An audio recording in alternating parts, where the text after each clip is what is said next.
Assalamu alaikum warahmatullahi wabarakatuh. Alhamdulillahi rabbil alamin wassalatu wassalamu ala ashrafil anbiyai wal mursalin wa ala alihi wa sahbihi ajma'in, amma ba'd. Ndugu Waislamu popote pale mlipo, tumo ndani ya Ramadhan Mubarak. Mungu atujalie kheri, na hasa leo ni Ramadhani yetu ya tano. Ndani ya Ramadhani ya tano ni vizuri kukumbushana kwamba Mwenyezi Mungu Subhanahu wa Ta'ala alipotuletea ibada hii ya saum, lengo katuambia ni sisi kuwa wacha Mungu. Sasa ucha Mungu maana yake ni mimi na wewe kuhakikisha unajenga ukuta, mimi na wewe tujenge ukuta kati ya yale mambo ambayo Mungu hayapendi na kuyaridhia na sisi, ili tusiyafanye, halafu yale anayoyapenda na kuyaridhia tuyafanye. Hiyo ndio tafsiri ya ucha Mungu, au kama ilivyoelezwa na mmoja katika wanazuoni kwa maana nzuri kabisa ambayo kila mtu ataielewa. Ucha Mungu maana yake ni wewe kuhakikisha pale ambapo Mwenyezi Mungu hataki kukuona usionekane, na wewe kuhakikisha pale ambapo Mwenyezi Mungu hataki kukukosa usikosekane. Hiyo ndo maana ya ucha Mungu. Kwa hivyo wakati tunaendelea na saumu, leo ni saumu ya tano tunaendelea nayo, tuzingatie kwamba lengo, kusudio kuu la ibada hii ya funga ni sisi kuwa wacha Mungu, kwa maana pale Mungu anapotaka tusikosekane, tuonekane. Pale ambapo Mungu anataka tusionekane, tuhakikishe kweli hatuonekani.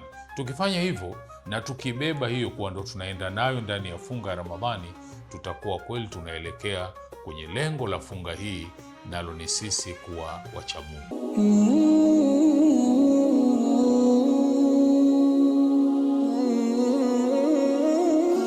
Na ilivyokuwa ucha Mungu una pahala maalum katika miili yetu, una pahala maalum katika mwili wa mwanadamu, pahala ambapo Bwana Mtume sallallahu alaihi wasallam amepaelekeza kwenye maneno yake yaliyopokewa aliposema attaqwa hahuna, alisema ucha Mungu uko hapa, akiashiria katika kifua chake mara 3.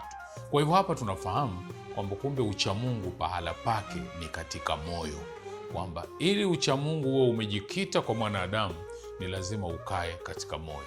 Lakini lazima tufahamu moyo ni kiungo ambacho kinaweza kujaa vitu vingine vyovyote mbali ya ucha Mungu. Kwa ajili hiyo Ramadhani tumeletewa pia iwe kama namna ya ile spiritual retreat ya sisi kutumia fursa hii kusafisha nyoyo zetu na yale tuliyoyajaza mle ndani, ili ziwe safi, kisha tujaze ucha Mungu. Kwa sababu moyo ulivyo, mfano wake hapa ni kama gilasi au kikombe. Ukijaza chai huwezi kuweka na juisi ndani yake, mpaka kwanza utoe ile chai, kisha ndio unaweza kuweka juisi. Kwa hivyo moyo au nyoyo zetu zilivyo, ni lazima tuzisafishe yaliyokuwemo mle ndani, ili ziweze kujaa sasa ucha Mungu, na hapo itakuwa lengo la funga limekamilika, na sisi tutakuwa ni wanadamu ambao Mwenyezi Mungu anawapenda, anawaridhia, na kila wanachofanya katika matendo kwa ajili yake Mwenyezi Mungu anayapokea. Kwani Mwenyezi Mungu amelisema ili katika Qur'ani, matendo yoyote yale yeye anayoyapokea ni lazima yawe yanatoka kwa wacha Mungu. Manake nje ya wewe kuwa mcha Mungu, kile unachokifanya hakiwezi kupokelewa.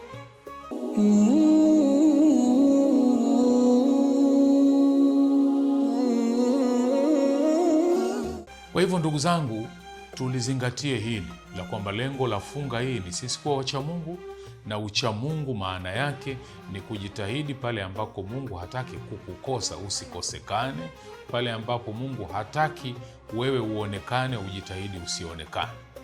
Hiyo ndo maana ya ucha Mungu na ndio lengo la funga. Lakini pia ucha Mungu pahala pake ni katika moyo. Sasa mimi na wewe tujikague ndani ya nyoyo zetu, kumejaa nini, kuna vitu gani ambavyo hivyo lazima tuvitoe, ndo ucha Mungu utaweza kuingia. Lakini pia tulibebe jambo hili la kukagua nyoyo zetu, kufanya critical self evaluation, kuangalia ndani ya nyoyo mna nini, huku tukitambua kwamba ndani ya moyo au kwenye nyoyo zetu ndio pahala pekee ambapo Mwenyezi Mungu anapaangalia katika mwili wa mwanadamu. Na haya ametueleza Bwana Mtume sallallahu alaihi wasallam pale aliposema kwamba inna Allaha la yanzuru ila ajsamikum, Mwenyezi Mungu haangalii katika miili yenu, wala ila suwarikum, wala Mwenyezi Mungu haangalii katika sura zenu, walakin yandhuru ila qulubikum, lakini Mwenyezi Mungu anaangalia katika nyoyo zetu. Sasa kama Mwenyezi Mungu anaangalia kwenye nyoyo, mimi na wewe, narudia hili jambo sana, ndani ya Ramadhani, leo ni Ramadhani ya 5, tujikague ndani ya nyoyo zetu mmejaa nini. Isije kuwa kumejaa fitna, kumejaa chuki, kumejaa ugomvi, kumejaa dhulma, kumejaa mambo yasiyofaa, kuwatamania mabaya wenzako. Haya yote kama ndiyo yamo ndani ya moyo wako na kisha ukaishi nayo mpaka Ramadhani inaondoka, ni dhahiri kwamba uchamungu hauwezi kuingia hapo, kwa sababu tayari viko vitu vimejaa. Ni lazima tusafishe ili uchamungu uingie na Ramadhani iwe na maana kwetu sisi.